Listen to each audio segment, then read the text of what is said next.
Hey folks, welcome to the Buckle Up Podcast, the Millennials Guide to the BLI. I'm your host Enzo Kong. Speaking of North Macedonia, we can't afford not to talk about its history. It's one of the most culturally and historically rich countries in Europe, and the history of Skopje, its capital, dates back to 4000 BC. However, its history is also a major source of controversy with its neighbors such as Greece and Bulgaria, and has major impacts on its prospects of EU accession. Anastasija Milkovska is my guest today. She is about to finish a master's degree in economic development and international finance. She now works in the telecommunications sector, and she is also a co-founder of a young economist initiative called Young Economic Minds.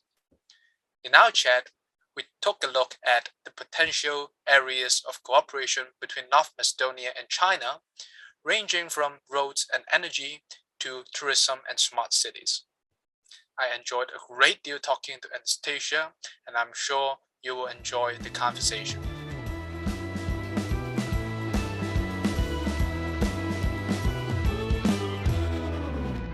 Hi, Anastasija. It's good to see you. Welcome to the show. Hi, Enzo. Good to see you too. How are you? I'm doing great. Thanks for inviting me here. How are you? I'm fine. It's a pleasure. Now, it's North Macedonia, and the first thing we've got to talk about is history. So I learned that its capital, Skopje, is 7,000 years old. It has its own language. It has the deepest lake in Europe. So to you, what is the most amazing part of your country's history?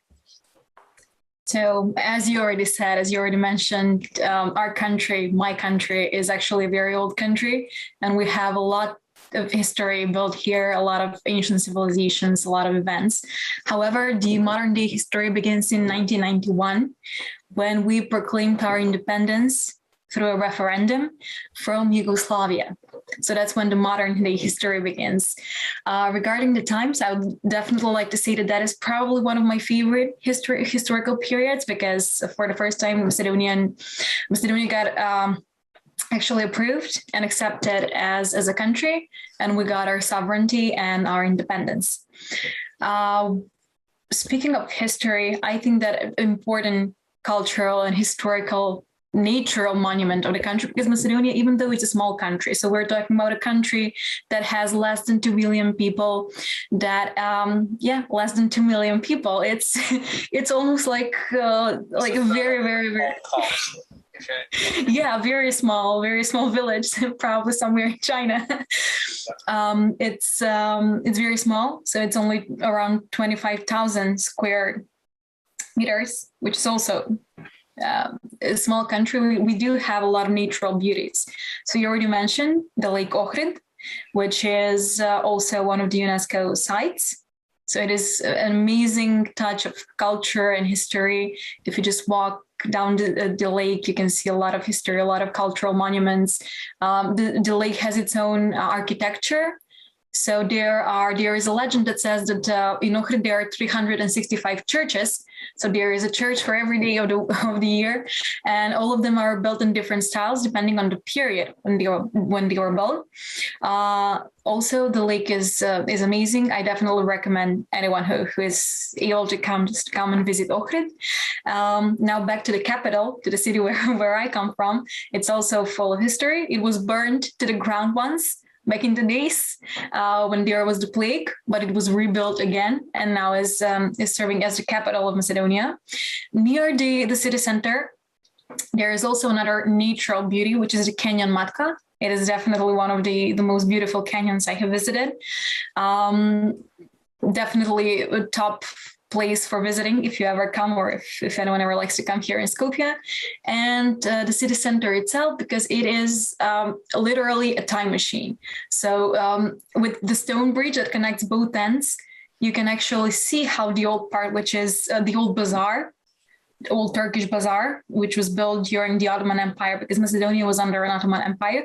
And then you just pass the bridge and you enter the modern part of the city where the modern buildings are and where you can see how actually the architecture in the city developed during the ages. So then we have like 17th, 18th, 19th century, and then you have the early 20th century with the brutalist architecture. So it's kind of like, it's an amazing town. I recommend coming here and visiting it and just like living up the energy.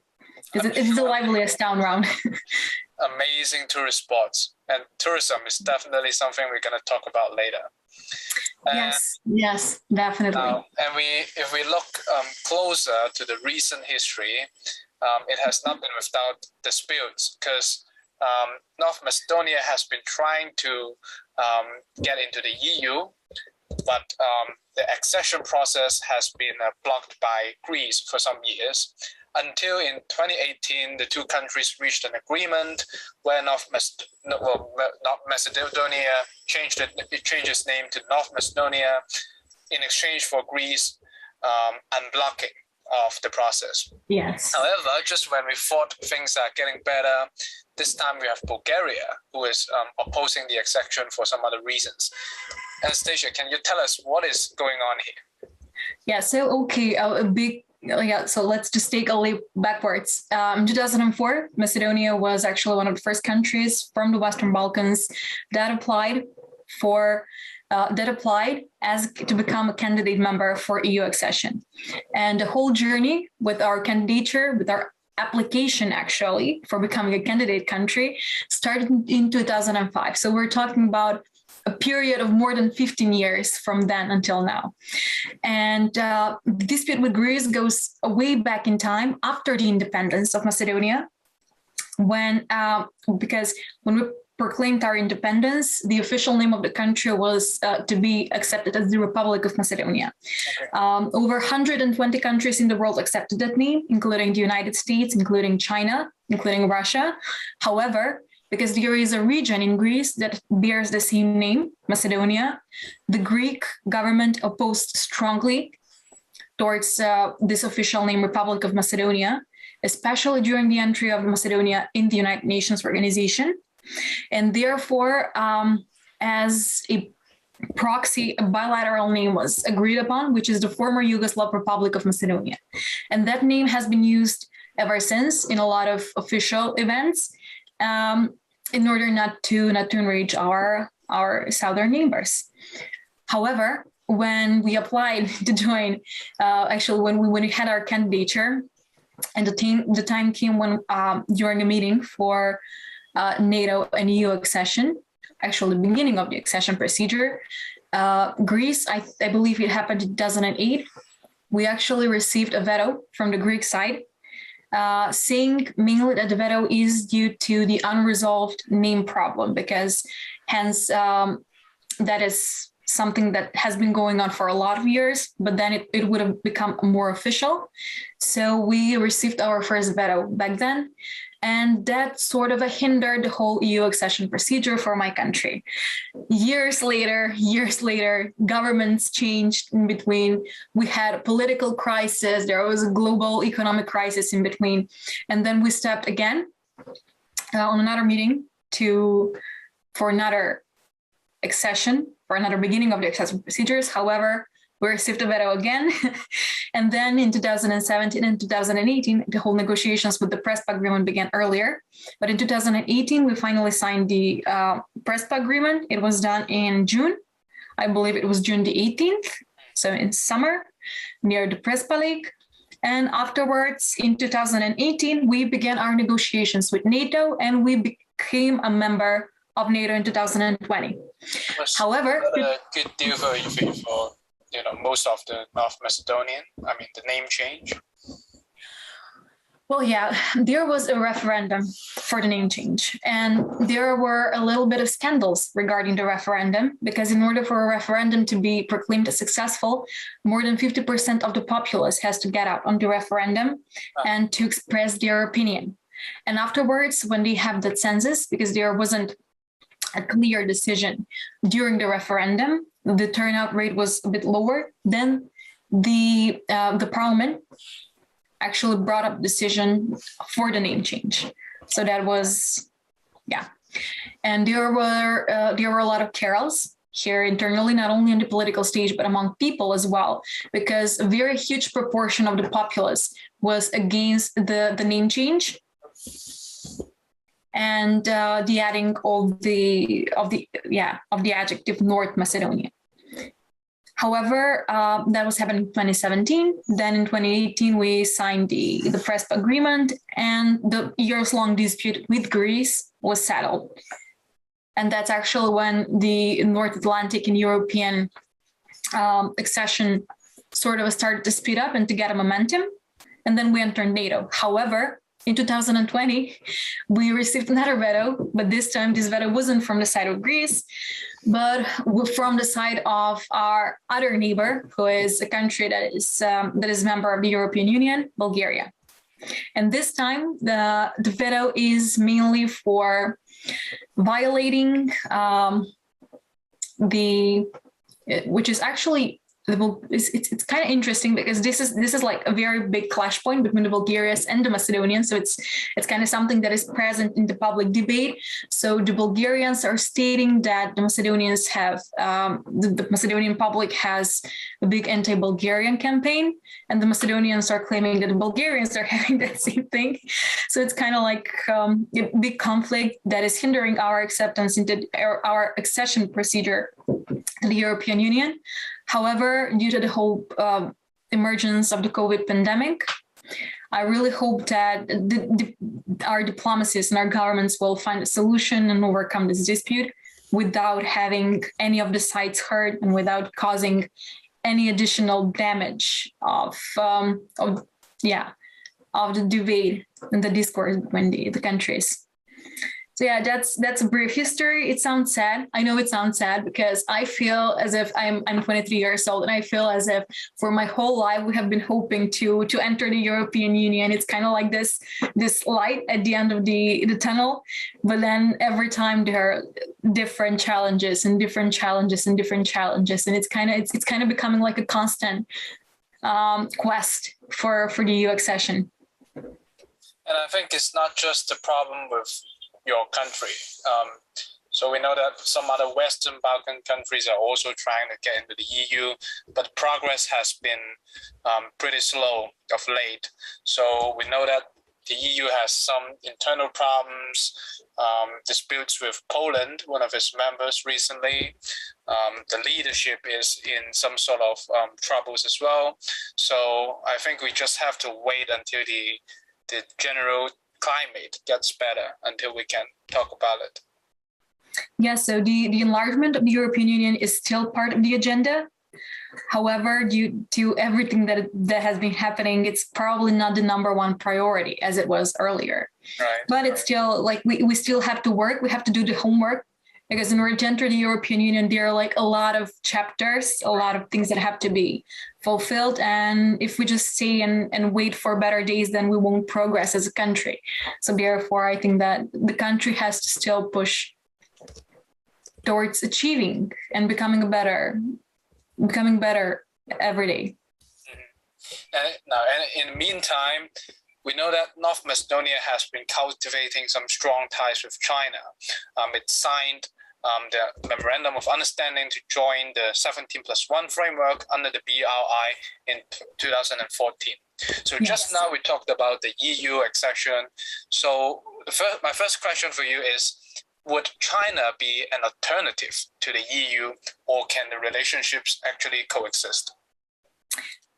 Actually, no, I don't see China as an alternative to the European Union or the other relationships. I think that the main point here is that by offering alternatives, we're kind of missing the point.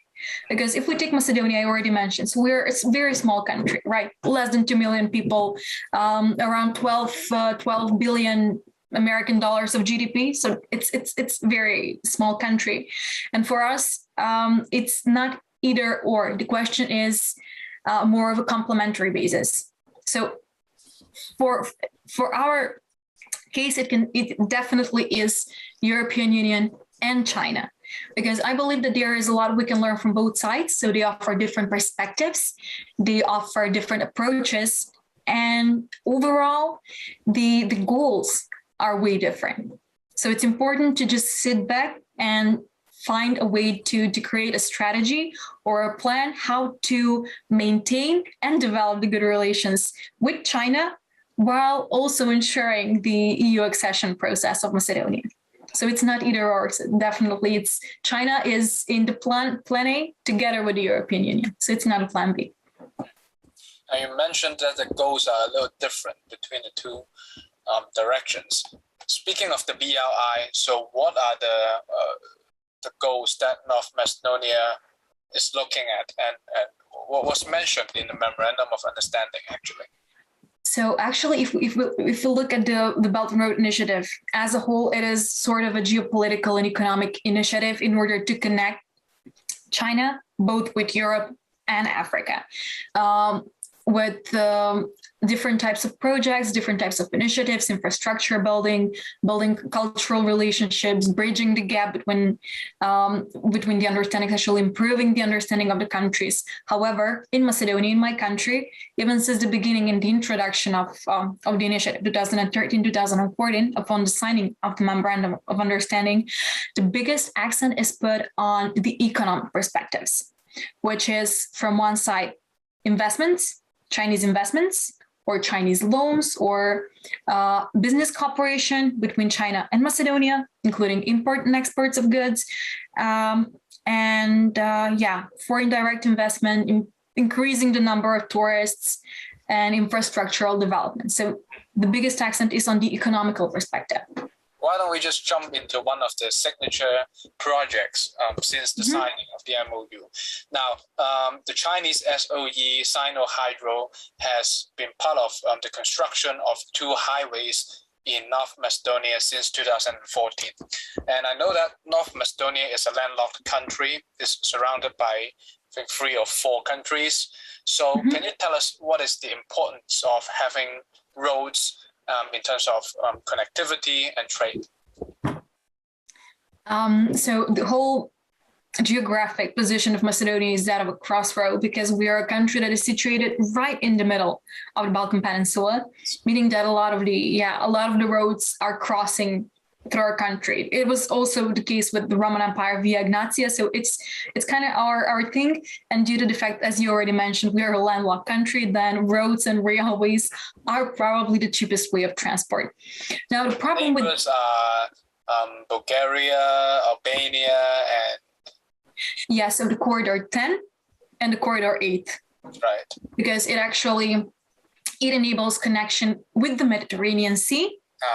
So through Greece, yes, the Mediterranean Sea, which is with one of the biggest ports. We have the ports in Piraeus, then the ports in Athens, port in Thessaloniki. Those are the biggest ports in Greece, which are very important trade locations and trade exchange points for maritime trade. And then towards the north, so if we travel towards the north, the road goes through Macedonia, then into Serbia, and then afterwards it goes Hungary, and upwards towards Central, and depending on the side, Eastern or Western Europe. So meaning that is one of the important routes. And then the other important routes, it can be also connected through the Mediterranean Sea from the Albanian side in Drac, so that is in Durrës. I think that is the English name of the city, Durrës. There is a big port there that can be also connected through the 8th corridor, through Ohrid, and then go upwards and then continue towards Bulgaria and onto the other side of Europe. So yes, it is. We literally are a country on the crossroads. However, due to as you already mentioned, there have been 2 big infrastructural projects that have been funded by the Chinese Import-Export Bank. So that was a loan that was granted from the Chinese through a public bidding procedure. So the biggest amount of investments that have been done in Macedonia from Chinese side is mainly in the public sector through different sorts of public bidding procedures. So it's not in the private sector. And that was the biggest one, and actually the initial one, which happened here. It was also part of the important credit line. However, the investment was done for building of 2 highways, which was the Miladinov-Tishtip highway. It's already in function, and the Kichevo-Ohrid part from the highway, which is also under construction. However, there were a lot of scandals regarding this public procedure, which created a lot of negative aura and a lot of negative debate in our public. It was actually something that was offset during the political crisis in Macedonia, because we had a political crisis, 2015, where there was a statement. It lasted for a bit longer than that. So it started off 2015 and then it lasted a bit longer. And there was this wiretapping materials that were published. And in one of the wiretapping materials, there was a scandal that was connected with building of these two highways and the financing for the highways. And that's when things went a little bit sideways, and there was a lot of negative debate, as I already mentioned, regarding this infrastructural projects. However, besides these public procedure infrastructural projects that were done by Chinese grants, there have been also other investments that don't have as much or don't have a lot of negative criticism towards it, which is, let's say, in the renewable energy sector, the building of the Kozyak power plant. It's also done by a Chinese company. And there were also other procedures that were done, actual public procedures, public procurement procedures done by our government, which were supplemented by Chinese companies. For example, let's say the new electric trains that were brought here, also the procurement for computers for the elementary schools, and the third important one was the procurement for buses. So the majority, actually the biggest part of the buses here in Skopje are Chinese buses. So they're from the brand new town. So every day we're entering Chinese buses and riding with them. Are they electrical? No, the buses aren't electric. The buses are normal, but the trains were electric. Because a few years ago, we also got Macedonia back in the day. So we're talking about early, had the most advanced railway station and the most advanced railway network, but it stopped somewhere in the 19th and 20th century. So right now we're still working on the tracks from that period of time, working with many of the trains from that period of time, meaning that even if we speak about the Chinese investment, because we know that one of the main topics for developing the infrastructure is especially the railway that is supposed to go from Piraeus, which is in Greece, the high-speed railway, to go to Belgrade, and the part that is now being built, which is from Belgrade to Budapest, which will be a very important route on the Belt and Road Initiative, and will also help Macedonian companies connect with the Western European countries through exports and enable a cheap export and cheap trade of goods, import and export of goods,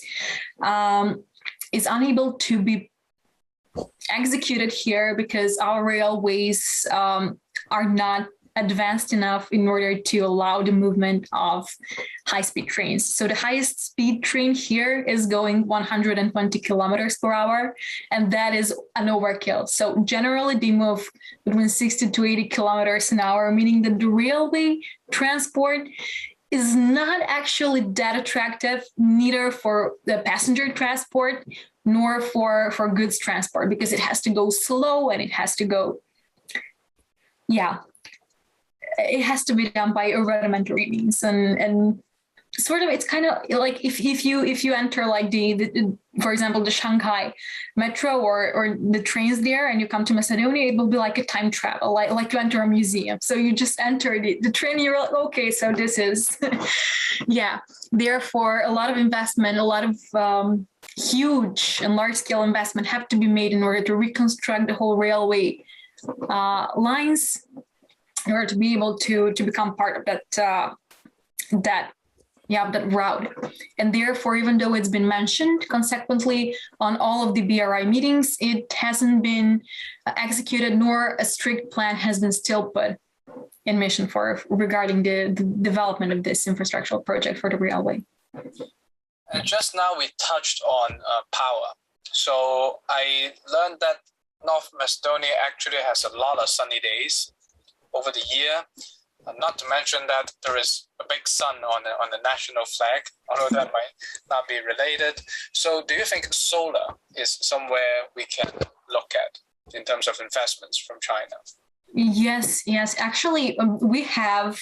So this is, correct me if I'm wrong, I'm not sure if it's a right statistic, but it's something that I read somewhere, that Macedonia is the second country in the world after California with the peak of sunny hours per day, meaning that we have an enormous, so we're talking about gigantic solar potential.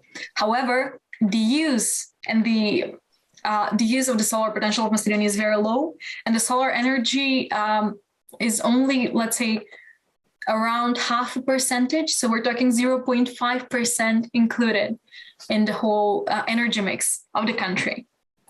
And this is mainly due to the fact that solar is still a new technology, it's still a new energy, and it's quite expensive regarding towards mass usage, especially for Macedonia, because we're a country that also has quite low standards. So we have lower standards of the European Union. We are a developing country or an ex-socialist country, and that carries with itself a lot of disadvantages.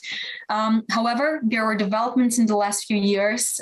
Several solar power plants were built, and also the government was giving away subsidies for installing solar panels within the household. So a lot of households nowadays have their own solar panels, which they use, and they usually save up to, let's say, from 200 to 300 euros per year of electricity, thanks to the installment of this power, of these solar panels. I see the biggest potential here in the cooperation with China, because China is actually one of the leaders in renewable energy, especially regarding solar power plants. It actually makes 80% of the world's supply of solar panels. 80%, yeah, that's wow, that's astonishing.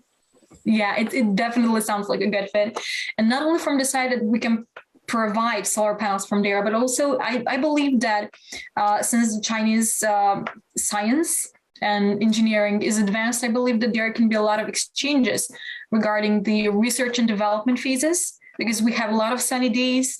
Then joint research activities can definitely help produce even more beneficial solar panels, or let's say some smaller devices that can help the evaluation or the processing on how to place better the solar panels, new materials, etc., etc., etc. So, and there is a lot of engineering or tech graduates in your country anyway, so there's definitely more you can do. Yes, and especially power engineering, especially renewable energies engineering. It has been one of the top destinations for students in the past 10 years, since there have been a lot of new power plants that were opened, not only solar power plants, but hydro power plants. Macedonia still hasn't used more than 20% of the hydro potential, meaning that there is still a lot of potential here in the country. And a lot of students are opting for that option. So we're talking about mechanical engineers, we're talking about electrical engineers, programmers, and also technical assistance people. So a lot of energy and resources is being put into renewable resources. And additionally, because we are a country that is coal dependent, and the European Union also has the European Union New Green Deal for the phasing out of coal power plants, meaning that renewable energy and the usage of renewable energy is also another of the main topics and main priorities for the future development of the country. It can be definitely a win-win situation for cooperation. Speaking of the future, it's not only about power. We can also look at smart cities. So I know that North Macedonia could also be a place for the development of smart cities. Yes, digitalization, the modern era, the fourth industrial revolution, those are the movements that have brought out smart cities even here in Macedonia, a small Balkan country. There have been several projects lately, mainly for lighting and for parking places. So initiatives and projects that were implemented in order to make smart lighting as part of the smart cities, and in order to allow smart parking places, which can actually help cope, especially in Skopje, because Skopje is hectic. So whenever it comes to the rush hour, it's just like you wish you never went out.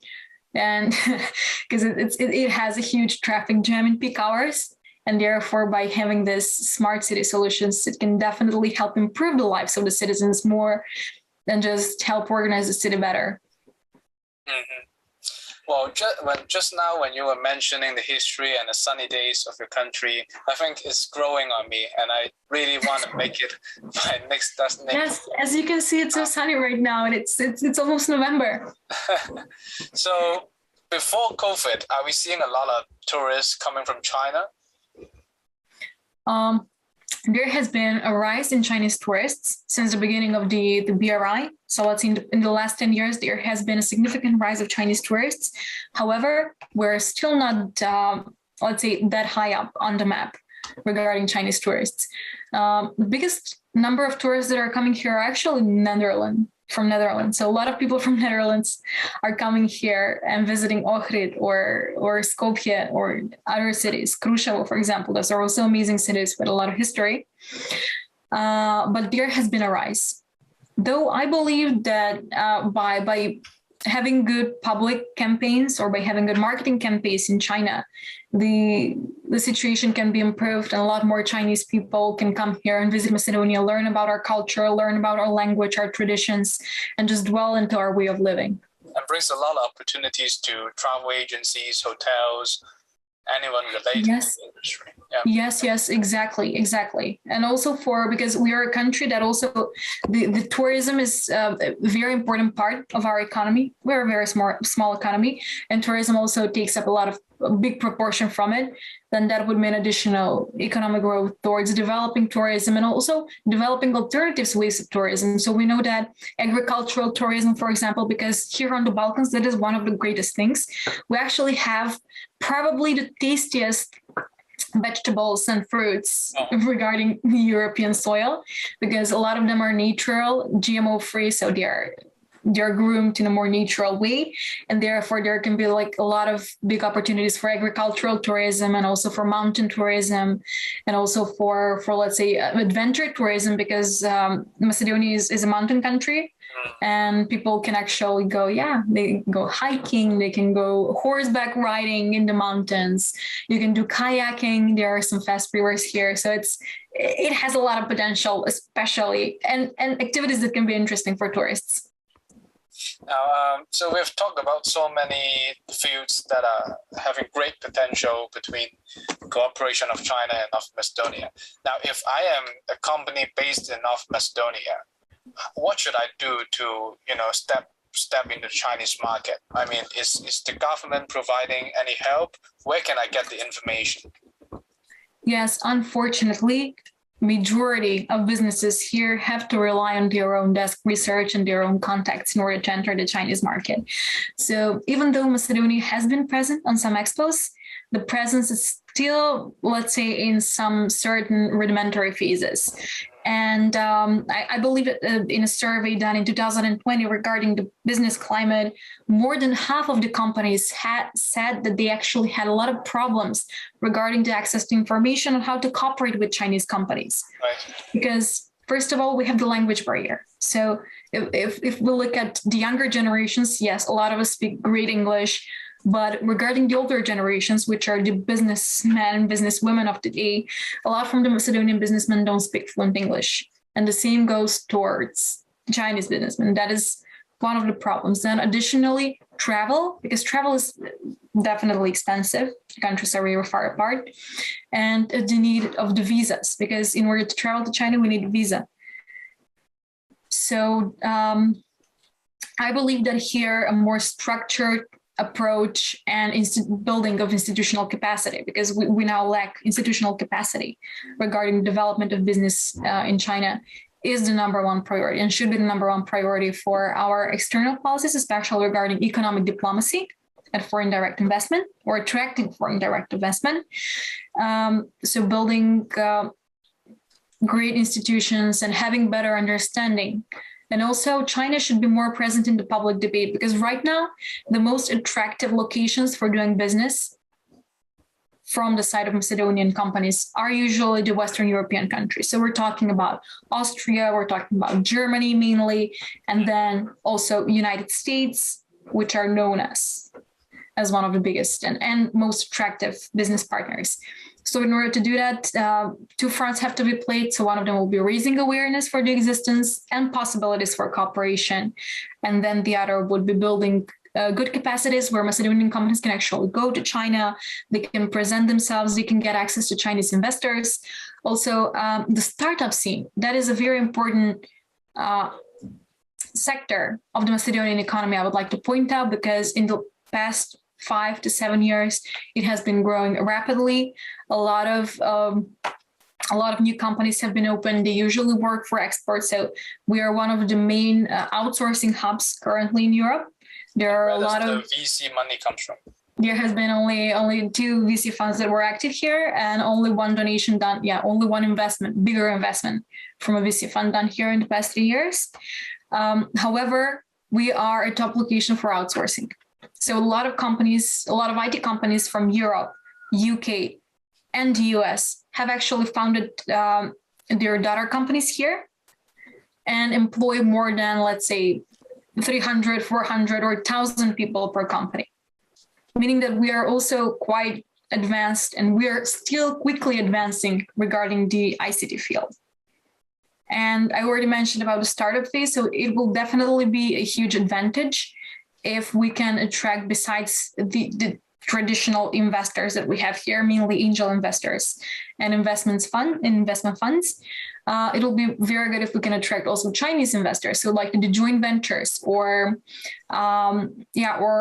just invest in Macedonian companies, because there is a lot of potential for the fintech industry. There is a lot of potential for artificial intelligence, machine learning, the automotive industry. So the biggest proportion of our exports are actually falling up to the automotive industry. We have companies in Macedonia that are building chips. We have companies that are building high level and advanced machines, but those are, let's say, only 1, 2, or 5 or 10 companies.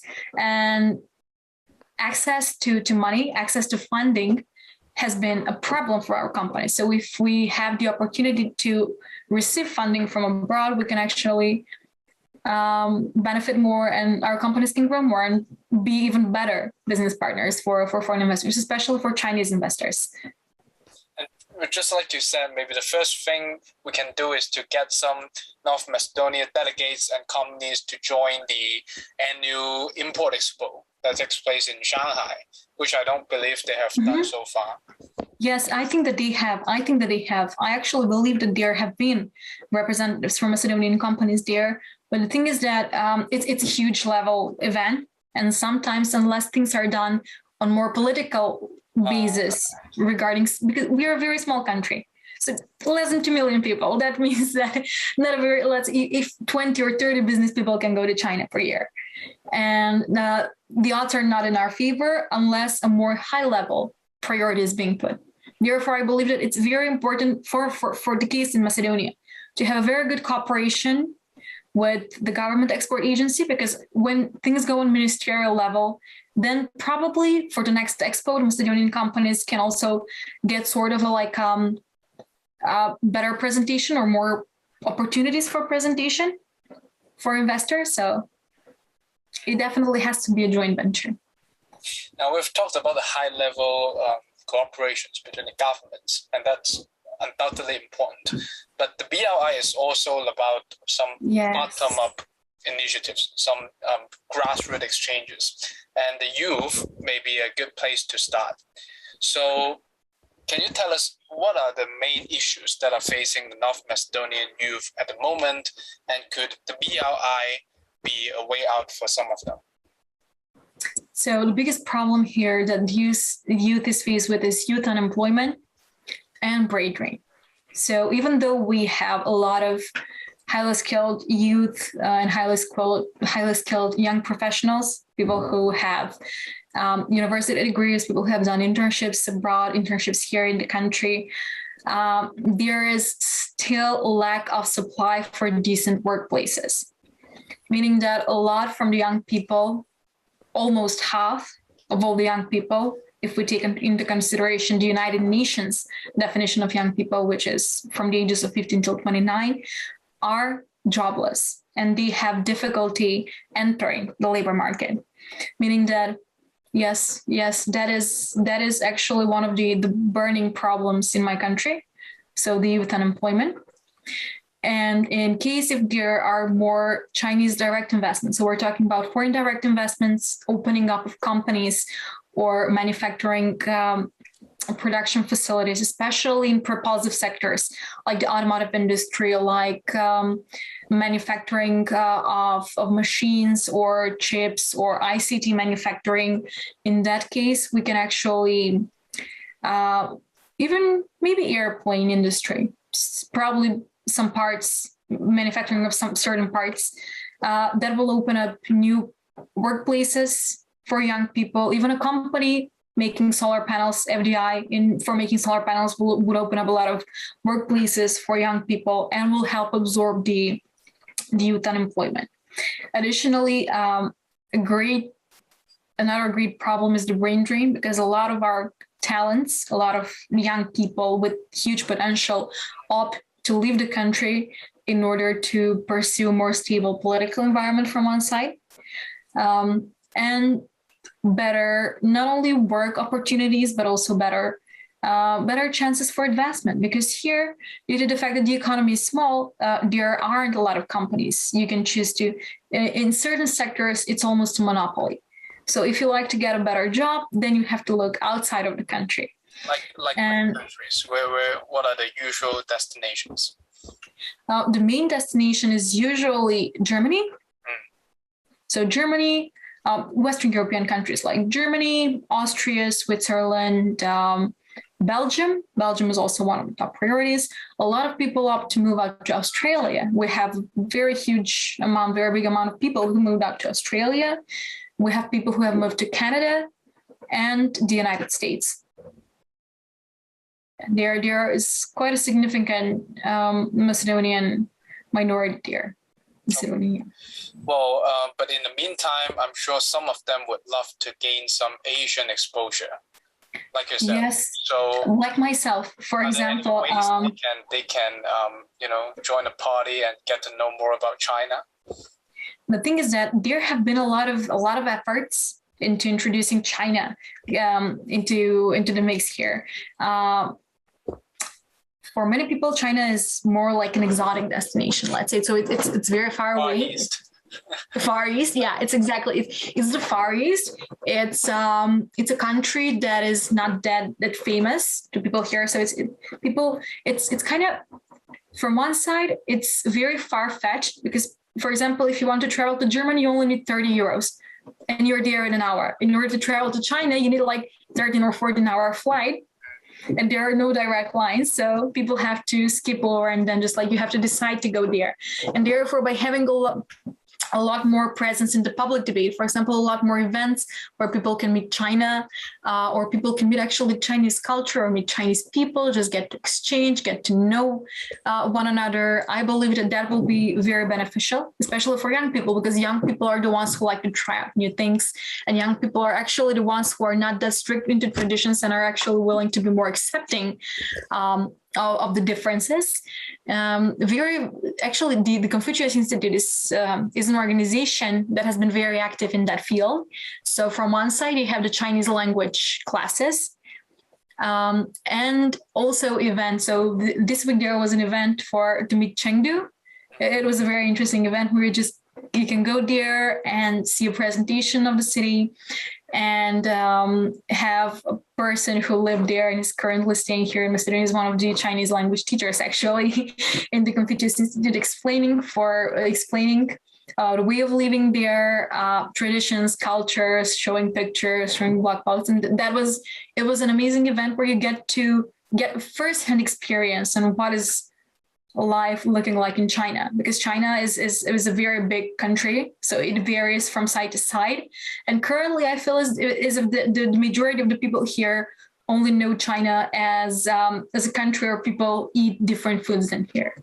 So, yeah, with extreme culinary preferences. Yeah, and unfortunately, I believe that those types of events should be on a much bigger scale.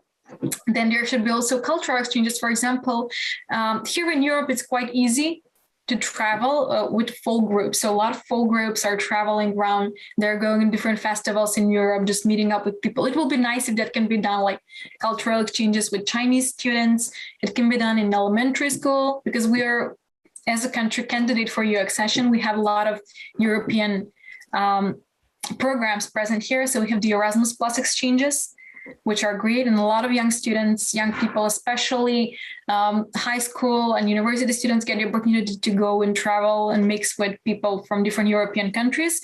It would be nice if more of a large scale exchanges were done between Macedonia and China. I know that there is actually a exchange each year, which is happening. Mainly it's done by mainly students who study Chinese language are the ones that go in Chengdu for 2-week courses.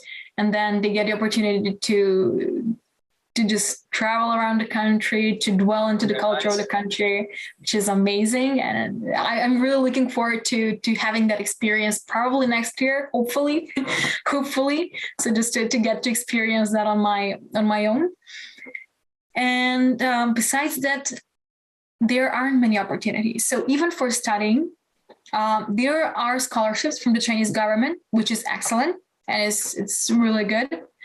However, I don't think that currently it is one of the top destinations, but that can be improved. Just a little bit more positive marketing and a little bit more getting to know each other. So starting up step by step with events and different initiatives, there is a huge potential. And especially regarding academic exchange, I believe that the young people from here can actually learn a lot from Chinese.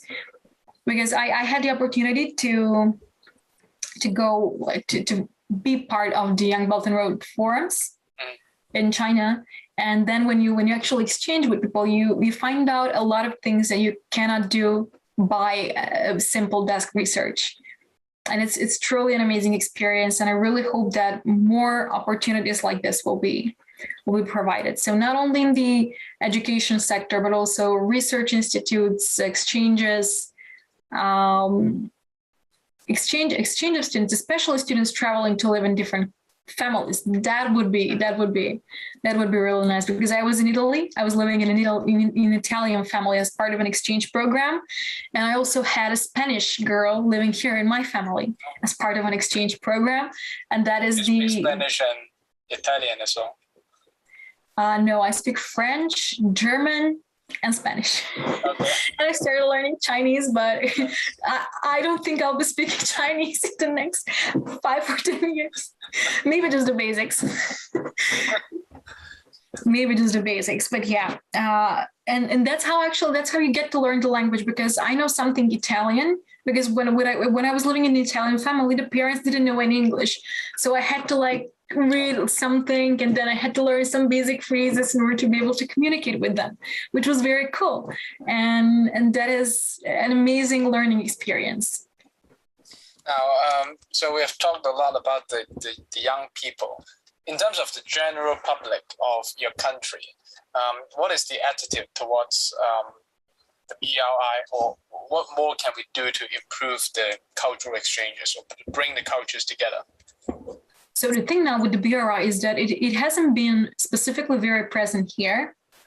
So you don't read about it on newspapers. Yes, you don't read about it in newspapers. The only time when people started reading about it in the newspapers is through the Chinese president. Oh. The Chinese president, because the relations between China and Serbia have actually risen up to a point where people started becoming aware of the Belt and Road Initiative and of everything and the engagement of China and in the Balkans, mainly through the positive campaign that his cabinet is doing. And that's how people in Macedonia actually found out that there is actually something is happening, that China is becoming present here. So the only touch point they had with Chinese investments was the one that I mentioned before regarding the infrastructural projects. And those were connected with negative annotations, whereas now they can see actually the positive example from Serbia, and people are actually starting to become more aware about the initiative and what the initiative can bring here. Usually in the news, the past forums have been, there were small, let's say, small video clips from the forums that were presented on the news.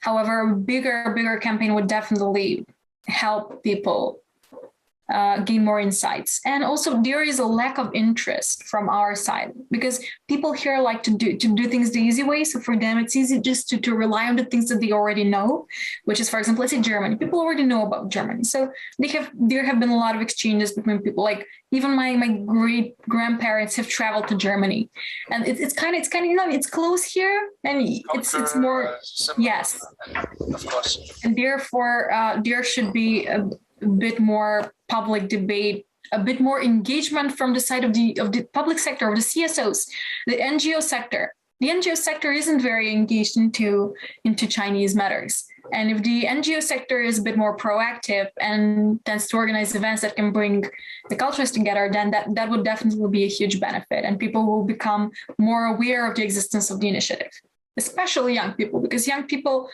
aren't the ones who are most aware that this initiative exists.